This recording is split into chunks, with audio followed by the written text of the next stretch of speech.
Hello guys, welcome back to my channel. তো অনেক order বানানোর ভিডিও আপনাদের দেখিয়েছিলাম।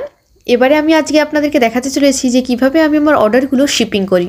ন্যাচারালি আমার যে অর্ডারগুলো থাকে সেগুলো আউট অফ কলকাতা থেকেই আসে, সেই কারণে আমাকে থ্রু শিপিং অফিস অর্ডারসগুলো শিপিং করতে হয়।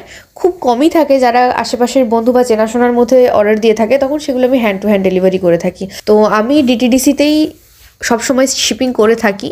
আমার সাথে আরও যে সমস্ত মহিলারা শিপিং করে থাকেন বাড়ি থেকে, তাদের এই ভিডিওটা দেখে ভীষণ হেল্প হবে। তো সেই কারণেই ভিডিওটা ডিটেলসে দেওয়া। অ্যাকচুয়ালি ডিটিডিসিটাই হচ্ছে সব থেকে ট্রাস্টেবল একটা ডেলিভারি অফিস যদি আমরা ডেলিভারি করতে চাই। তো আমার এই দুটো পাঞ্জাবি ডেলিভার করার ছিল, একটা ছিল পশ্চিম বাঁকুড়া আর একটা ছিল পূর্ব মেদিনীপুর থেকে। তো সেই দুটো অর্ডারই আমি আলাদা আলাদাভাবে এরকম শিপিং প্যাকেটে শিপ করে নিই। এগুলো ডিটিডিসির অফিস থেকেও প্রোভাইড করা হয়, কিন্তু ওরা পার প্যাকেজিং প্লাস্টিক 40 টাকা করে নেয়। তো আপনারা যদি না চান, আপনারা অনলাইনে এগুলো কিনে নিতে পারেন, ডিরেক্টলি বান্ডিলে পাওয়া যাবে। তো সেখানে অনেকটাই আপনাদের সুবিধা হবে, কারণ আমরা যারা বিজনেস করে থাকি আমরা চেষ্টা করি যতটা কম খরচে কাজ করা যায়, তাতে প্রফিটটাও ঠিকঠাক থাকে। তো এইভাবে আমরা ডিটিডিসির অফিসে দিয়ে দিলে ওরা 4 থেকে 5 দিনের মধ্যে ডেলিভারি পাঠিয়ে দেয়।